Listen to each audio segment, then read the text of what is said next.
Hello friends, legal and social awareness के इस episode में आप सभी का बहुत बहुत स्वागत है। मैं एडवोकेट करीम एक बार फिर हाजिर हूँ आपके बीच में कानून की एक और महत्वपूर्ण जानकारी के साथ। अक्सर हम लोग अपनी डे टू डे दिनचर्या में देखते हैं कि जब दो लोगों के बीच में, खासतौर से पारिवारिक सदस्यों के मध्य जब कोई प्रॉपर्टी डिस्प्यूट होता है तो एक दूसरे के विरुद्ध क्रिमिनल केसेस दर्ज करा दिए जाते हैं। हाँ साथियों, फौजदारी मुकदमे लगा दिए जाते हैं। इसलिए क्रिमिनल केसेस दर्ज करा दिए जाते हैं कि आपस में दूसरी पार्टी पर प्रेशर क्रिएट हो, दबाव बने, और उस दबाव के चलते जो व्यक्ति क्रिमिनल केसेस दर्ज करता है वो अपने मन के फैसले करा सकता है। इस तरीके से दीवानी प्रकृति के मामलों में भी क्रिमिनल कार्रवाइयाँ कर दी जाती हैं।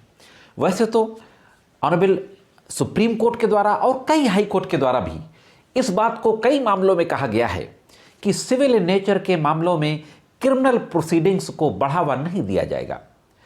नवंबर के महीने में भी ऑनरेबल सुप्रीम कोर्ट ने एक इसी तरीके का महत्वपूर्ण जजमेंट पारित किया था। मैंने उस पर भी वीडियो बनाया था।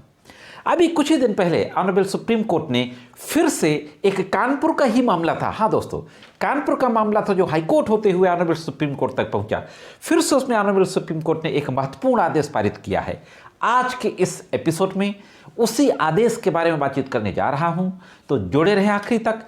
देखते हैं कि केस के फैक्ट क्या थे और सुप्रीम कोर्ट ने कौन सी महत्वपूर्ण बात कही है और फाइनली क्या आदेश पारित किया है। दोस्तों, ऑनरेबल सुप्रीम कोर्ट में जिस व्यक्ति के द्वारा यह अपील फाइल की गई थी, अपील संख्या है 295/2022। ये क्रिमिनल अपील का नंबर है जो सुप्रीम कोर्ट में दाखिल की गई थी। तो इस अपीलकर्ता के द्वारा आज से करीब 20 वर्ष पहले एक इमूवेबल प्रॉपर्टी में गिफ्ट डीड के आधार पर ओनरशिप का दावा किया जाता है। उसके कुछ सालों के बाद जो अपोजिट पार्टी के लोग थे एक पुरानी विल के आधार पर एक पुरानी वसीयत निकाल के ले आते हैं और सिविल जज सीनियर डिवीजन के यहाँ कानपुर में 2008 में एक सिविल सूट फाइल कर देते हैं। और सिविल सूट फाइल करते हुए वो लोग भी ओनरशिप और पोजीशन का दावा करते हैं। कोर्ट के द्वारा दूसरी पार्टी को नोटिस जारी किया जाता है और इसके बाद स्टेटस को कर दिया जाता है, यानी यथास्थिति बनाए रखने का आदेश पारित कर दिया जाता है। इसके बाद एक पार्टी उसमें पैरवी करना बंद कर देती है और यह सूट कुछ समय के बाद डिसमिस इन डिफॉल्ट हो जाता है, यानी नॉन प्रेजेंस में खारिज हो जाता है। इसी दौरान जो सुप्रीम कोर्ट में अपील करता था वह कुछ लोगों के साथ इस प्रॉपर्टी को बेचने के लिए एग्रीमेंट टू सेल कर लेता है।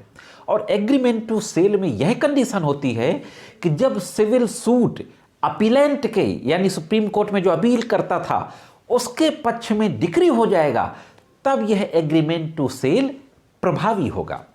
अब जैसे ही civil suit dismiss in default होता है, यानी खारिज हो जाता है डिफॉल्ट में, वैसे ही अपील करता जिन व्यक्तियों के साथ उसने एग्रीमेंट किया था उनको उस अचल संपत्ति की सेल डीड कर देता है, उनको बेच देता है, रजिस्ट्री कर देता है उनके पक्ष में। इसके बाद अपोजिट पार्टी उस डिसमिस सूट को फिर से रिस्टोर करने का प्रार्थना पत्र देती है और न्यायालय के द्वारा मान लिया जाता है, रिस्टोर कर दिया जाता है सिविल सूट को फिर से। मैं यहाँ पर आपको बताता चलूँ कि रीस्टोर के पहले ही, डिसमिस होने के बाद और रीस्टोर करने के पहले ही अपील करता था वह उस जमीन की सेल डीड एग्जीक्यूट कर चुका था, यानी वह बेच चुका था। इसके बाद जैसे ही उसको पता चलता है अपोजिट पार्टी को कि इसकी सेल डीड हो चुकी है, तो 420 की एफआईआर दर्ज करा देता है। वो थाने में जाकर पुलिस स्टेशन में एप्लीकेशन देता है और यह आरोप लगाते हुए अपील करता और कुछ अन्य लोगों के साथ यह आरोप लगाते हुए कि इन्होंने हमारे साथ धोखाधड़ी की, सिविल न्यायालय में मामला विचाराधीन था, ऐसी स्थिति में इसको बेचा नहीं जा सकता है, और 420 की एफआईआर दर्ज करा देता है। विवेचना होती है। विवेचना के बाद मामले में चार्जशीट फाइल होती है। चार्जशीट फाइल होने के बाद जो अभियुक्त व्यक्ति था जो सुप्रीम कोर्ट में अपील करता था वो ऑनरेबल हाई कोर्ट जाता है 482 सीआरपीसी में चार्जशीट को क्वेश करने के लिए।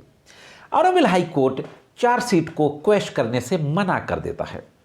इसके बाद ऑनरेबल हाई कोर्ट के ऑर्डर के खिलाफ सुप्रीम कोर्ट में क्रिमिनल अपील संख्या जो मैंने अभी कुछ देर पहले बताई थी 295/2022 फाइल की जाती है। यह केस था सैयद इब्राहिम बनाम उत्तर प्रदेश राज्य।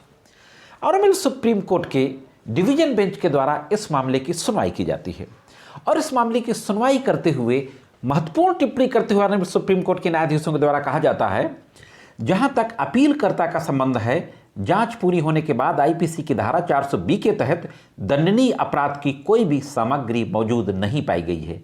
ना तो प्राथमिकी और ना ही आरोप पत्र में धारा 420 के तहत आवश्यकताओं का कोई संदर्भ है।